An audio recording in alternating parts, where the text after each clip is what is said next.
Welcome to People in Profit. This week we're coming to you from the DayOne Technology Conference in Monaco, and we're here to talk about one of the most emblematic firms in the gig economy. Deliveroo has grown from its roots in London to operate in 13 countries around the world. It's become a major player in the food delivery market, but it's also faced its fair share of challenges along the way. And to talk about all that, I'm joined by Alessandro Celli, who's the Managing Director for Europe for Deliveroo. Thank you for joining us. Thank you for having me, Stephen. You're announcing a sick pay scheme for your delivery riders. What's the idea behind this? Yes, I'm actually very excited to be here today to announce this. It is a market-leading and completely free sick insurance for our riders, which actually means, that if our riders are now unable to work, due to sickness, they are going to receive, a payment, through our insurance scheme. We're very proud, to be the company that is introducing, the most sort of generous packaging in the on-demand economy today. And this goes very much, along the spirit, and along our desire to innovate, in this sector, by introducing more security for our riders. So how much will this insurance pay? So this insurance will pay, 30 euros per day, for up to 15 days of sickness. It's a very, generous and leading package, and it's just as an example, as a reference. If today an employee, earning the minimum wage, would be off sick, they would earn, 25 euros per day of sickness. And in addition to that, we're also introducing through this insurance, a payment, for each rider, that goes, on maternity or paternity leave. So very proud of that as well. And what inspired the move to install this scheme? There have been protests by riders here in France over the conditions for their working and changes in how they're paid. Was this a reaction to that? No, we actually we're very proud, to think deeply and thoroughly about what our riders care about. And what we do know is that our riders care about flexible work. They care about earnings. And they care about security. And for us as a company, it's incredibly important, to work in the direction of closing the trade-off, between flexibility, which is what riders want, and security. And in 2017, we were actually the first company to introduce, an accident, and injuries insurance for riders. And the introduction of sick pay today is very much, in the spirit, to continue to increase the security that our riders can have, whilst they work flexibly, which is what I want. Nonetheless, many of those riders will still say things like what happened this summer, the change in the pay, which abolished a minimum rate for some of those riders as well. This doesn't solve any of those problems. Is the company going to address those? So we, as a company, as a business, that continues to innovate, and continues to adapt, the way that we work, clearly, we do attract, scrutiny and attention.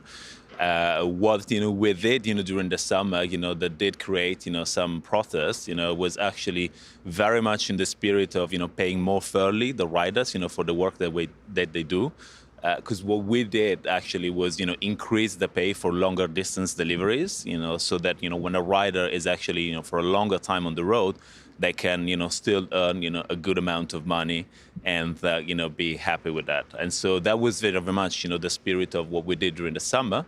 And actually, most of our riders, are very happy, with that change. We listened a lot, to the riders. We listened a lot to what they wanted, and this is actually what they were asking for. And as as a sign of actually, how happy our riders are, we continue to see the demand, from riders to work with us, and to be part of our rider fleet, growing every single week. Is this somewhat introduction of insurance and acknowledgement that the independent contractor system that you use doesn't really work for your riders? There have been legal cases where some of those riders have fought for employee status. They haven't been successful everywhere. There's still a case underway in Spain, for example. Does the company really need to move on from the model of independent contractors that it had up until this point? Actually, no, because, riders want to work flexibly. We're really working as a company to give riders, what they want, and so, flexibility is what they ask, for the most, and for us, like I said before, what is really important is to be able to provide security, alongside, the flexibility that the rider wants. And we are very confident about our business model. We have seen, different cases, in the UK and France, where actually, justice, has given sort of, right, to our business model. And that's really important, because that's ultimately what riders want. At the same time, there are policymakers who are looking at this area. There's European rules coming down the tracks that will change the conditions. Are you prepared, and has the business factored in the risks that entails of how it might change how your business works? We, very much, continue to, be an innovator in the sector and, positively engage, with all constituents, regulators, to really help, in the shaping, of the future of work, and that's also one of the other reasons why I'm here today, because we are going to chair as a company, a working group, called the Future of Work, which is coordinated, by Denis Jacquet and DayOne. Which is really, aimed at, addressing kind of the trends in the labor market, and, contributing, to a positive dialogue on how we can best, shape, policies, and the ways, companies work in parallel, with the way that people work and the way that people want to work, which has also changed. Does that mean you're expecting more changes to come from a legal point of view down the tracks? We are, very excited to see, in particular, the French government, working on, the mobility bill, and that piece of legislation, which we would, very much welcome, very much goes in the direction of giving companies like us the possibility to provide riders, the flexible work that they want, and at the same time, being able, to grant these riders, the security, that they deserve, when working flexibly. Where will Deliveroo expand to next? You've had to close your operations in Germany. Why did you pull out of the German market? We are very much focused on expanding, in the current markets, that we're in today. We operate today in 13 markets, and our plan is to continue to cover more and more cities and to work, with more and more restaurant partners, and riders, in all these markets. And as you can imagine, operating in all these markets, require a lot of focus and resources, and our decision to exit the German market, was one that we took, with great difficulty, but for reasons of focus, and desire to continue to expand deeply in the other markets that we all operate in. Where are you expanding to next? What's the next plan?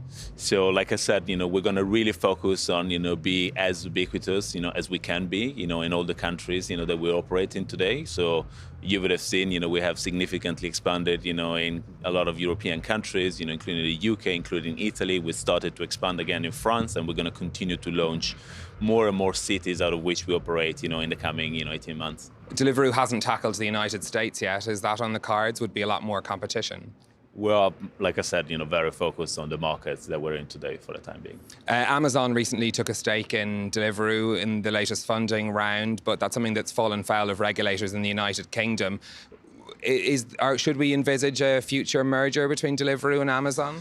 We are, and I am personally very proud, that Amazon invested in us as a company. Amazon is a very customer-centric company from which we learned a lot, and so for us, it's an honor, to see them invest, in our business, and take faith, in what we do.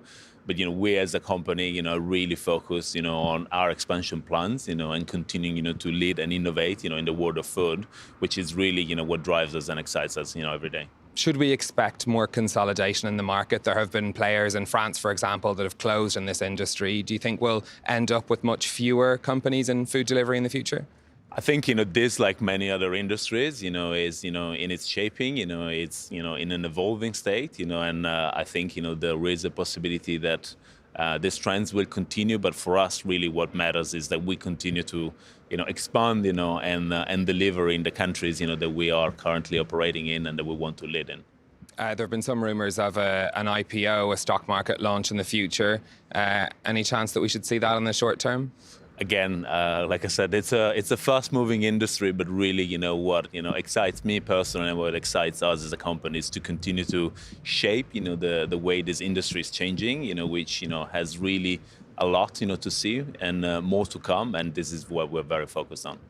You've also expanded into helping restaurants set up mobile kitchens to be able to deliver, I suppose, out of their regular restaurant setting. Is that a big expansion area for the company? Has there been much interest, for example, here in France in that? So, yeah, delivery-only kitchens, what we call delivery editions, are very much, an example of how us as a company have innovated in this industry. And, we have already a couple of hundred kitchens, that we operate, across different countries, and we will continue to expand. It is definitely, of interest, for the French market as well. The company to date hasn't been profitable overall. France is a profitable market for it, but there are loss makers in other sectors. When should we see Deliveroo making a profit, do you think? I think that we continue to grow and invest very much in line with the expectations of investors that want to see us continue to grow and continue to lead in the market. And we have proven that our business is sustainable. We have proven profitability in several areas of our business. And I think we will continue to improve and grow on this path, but continue to be mindful of what our expansion and growth objectives are in the countries that we're in today. Okay, any other innovations we should be watching out for Deliveroo? Are you looking at drone deliveries? I think that we're very much focused on continuing to innovate in the restaurant industry, actually. One other recent innovation that you would have picked up, has been our efforts in the procurement sector. So we very much aspire to be and to become more and more, a trusted partner, for the restaurants that we work with. And in that spirit, we launched an initiative, called Food Procurement, whereby we help restaurateurs, acquire, their supplies, at more favorable rates, where we try to help, with our presence. Okay, Alessandro Celli, Managing Director of Deliveroo in Europe. Thank you very much for speaking to us. Thank you, Stephen. Well, that's it from us in Monaco. Don't forget to get in touch on social media with your comments, details on your screen now. Until next time, thanks for watching.